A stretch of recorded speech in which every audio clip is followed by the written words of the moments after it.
Hi, quilty people. We are in the cozy quilt corner, which is it's a corner with quilts, so that's why it's the cozy quilt corner. And I gotta address the elephant in the room, which is me.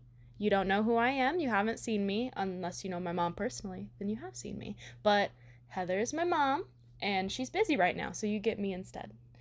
Today's video, we are talking about our very first time selling at a quilt show.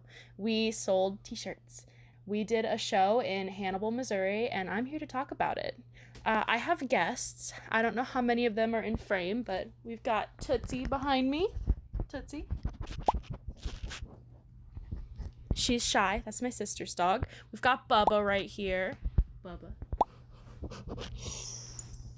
He's my dog. He's very needy, and he's gonna sit right here and bother me the whole time, I'm sure. And then we have my mom's dog, Percy.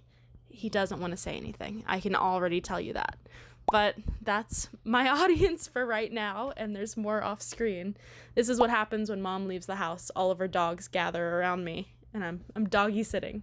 Let's get into what the show was. So, as you probably know, we are Quiltology. My mom is a full-time long arm quilter, and in the meantime, we also make other quilty crafts, and we're getting into making quilty videos. We decided we wanted to go vend at the Hannibal show. It's the Piecemakers Guild in Hannibal, Missouri, and they had a show over the past weekend. And we decided to vend in it for a couple of reasons. First of all, she has a lot of customers in that guild. They're local to the area, and anything we can do to support a local quilt guild is definitely something we're interested in doing. But additionally, she is a long arm quilter, so going there and talking to quilters and showing them her work, showing them what she can do, that's definitely good for business. We did something a little bit different, though, by selling shirts. We got into making shirts a couple of months ago, I think mostly because mom loves too many quilting shirts, and she needed a way to have all of them. But it's been a lot of fun, and we've got the process down where we feel like we're making really high-quality shirts. So we thought, instead of renting out a booth and just talking to everyone like, hey, I quilt, do you want me to quilt for you? Instead, we sell shirts, and it can be a little awkward when you're not selling things at a show. You just have a booth, and not everybody's really interested in coming up to you and learning about you that way. So selling something, it's almost like a more meaningful interaction, if that even makes sense. So as they're looking through, trying to decide a shirt they may or may not want, you can have a more meaningful interaction, and it's more memorable. And we tried to create a booth environment that was memorable and was cozy and that you'd want to come back to see next year. Here is a little look in our booth. Here's a close-up of this sign that I hand drew the night before. I think in the future I'm probably just going to go ahead and vinyl up a sign. I think hand drawing it looks good, it looks clean, and I think it definitely made people stop and look. But it's not going to hold up over time. As we travel back and forth, if we ever do this again and we need to drive somewhere, it's going to get beat up. So I think vinyl or paint is probably the best move, but it kind of is unfortunate because it's nice to have a blank chalkboard for any other events we do. I don't know. We'll have to think about it. And this is our whole booth. A little look at the book. We have people choosing their patterns through and all that. And here's mom and I ready on day one to sell some shirts. There were some lovely vendors to our right and our left, but I really didn't have the time to go film their booth. And also, I didn't know how to ask. If I knew how to ask, I probably would have, but it seems a bit weird to go up and be like, hey, I don't know you very well, but can I record your entire booth for a video? I don't know. I'll have to work on that. Maybe next time. The quilt show itself was so neat. There was like a big maze in the middle of all these beautiful quilts, and they were all stunning. If I could tell you that there was a quilt I didn't like, I'd be lying. They were all so unique. But I feel like it'd be really easy to get lost in there. I was definitely turning corners and not knowing how I ended up in that area. For a small show, the quilt maze was very mazy. It was intense. You had a paper to go through and rate like the people's choice, and trying to figure out the categories and where everything was a little bit difficult. That might just be me, because this was my first time really being at a show and walking around and getting to know everything, but I definitely got lost a few times. And we also made sure to get some pictures of Mom with some of her lovely customers' quilts. These are quilts her different ones, entered in the show, and she had the pleasure to long arm quilt. I believe they're all custom. I don't know. I'll make a note on the screen if they're not all custom quilted.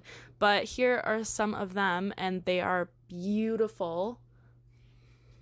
And one of them even got a blue ribbon. How cool is that? So day one was slow but steady.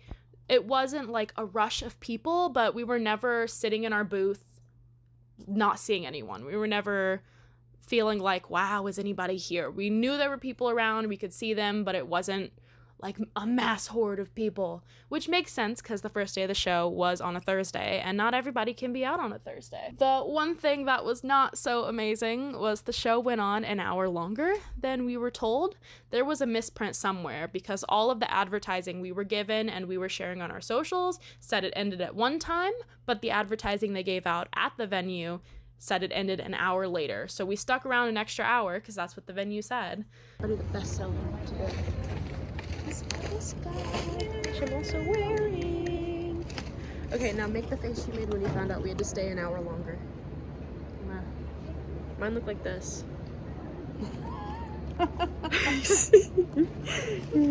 That was pretty unfortunate, and if I'm being honest, I think the only sales we made in that hour were people working the show who had nothing else to do because we were there an extra hour than anyone expected or advertised. So we were exhausted and we went home. Day two was a lot more busy, and we made sure to take a little clip at the beginning for our socials to show off our bestseller, and we're in our new quilt shirts for the day and having fun with it. Like I said, very busy. I really didn't get any clips, but we had a lot of really good success that second day. I mean, the first day was great. The second day was amazing. And we have some bestsellers that I want to point out on the screen for you guys because we sell them if you want one. Our shop is going to be listed right here. If there's a shirt you see that you would like to get, or if you just want to explore our site, please do. But our bestsellers were definitely the socialite design. So that one was drawn by me. This particular way of styling it is only available with us. We used glitter vinyl for most of those designs, and people loved them. That was what I was wearing day one too, so maybe that had something to do with it. Our other bestseller was the So Happy design.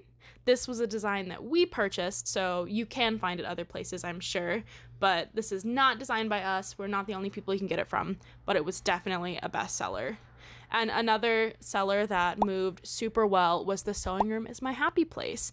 Again, we purchased this one. This one is not designed by us. We do have a couple things that we would like to change about it. The wording. A lot of people didn't like how light the wording was on paper. On the shirts, it showed up well because we have a subtle white outline around a lot of our sublimation shirts, but a lot of people were definitely wary of that light coloring, which didn't seem to deter that many people, but I do wonder if we would have seen a lot more of those shirts go if that wording wasn't so light. So I'll have to think about that in the future. But those were our best sellers, and they are available if you want one. So overall, would I do the show again? I think so. Like I said, we didn't go into the show expecting to make $1 million or to come out of it richer than before. We did well, but for the most part, we were really trying to help the guild and trying to see some of her quilters in the show that entered their quilts to support the community. It was a lot of fun. It was only a 2-day event, so I wouldn't say it was too exhausting. I did not love the misprint, though. That was definitely putting a damper on the show. Having a misprint that makes you stay an hour longer on the longest day of the event is not amazing, and it's not something I'd like to relive again, but I guess it wasn't that big of a deal. It was very relaxed because no one was there. It was pretty well just vendors. But yeah, I'd do it again, and we're definitely looking for more shows to sell shirts at. So if you know of a quilt show near you, we're in the Midwest, so we'd prefer to keep it there. But if you know of a quilt show near you that could use some shirt vendors or a long arm quilter or a dynamic mom and daughter duo, let us know in the comments. I think we've got another show in the books. No promises though. So thank you very much for watching. If you have any questions about anything we talked about in the video, any questions, comments, concerns, Random feelings, let us know in the comments. Comments help us know that someone's watching. They make us feel seen, but they also spread our video around so more people can see it. So if you like what you see, please leave a like. Again, spreads our video around and more people can see it. And if you want to see more of our videos in the future, go ahead and subscribe, and that'll keep us in your feed. Here are all of our socials. I showed you them earlier, but you get them again. So feel free to follow us on these. We post when we make a new video. We post little bits that we don't always get to put in videos because taking the time to sit down and make a video, it's a little bit exhausting.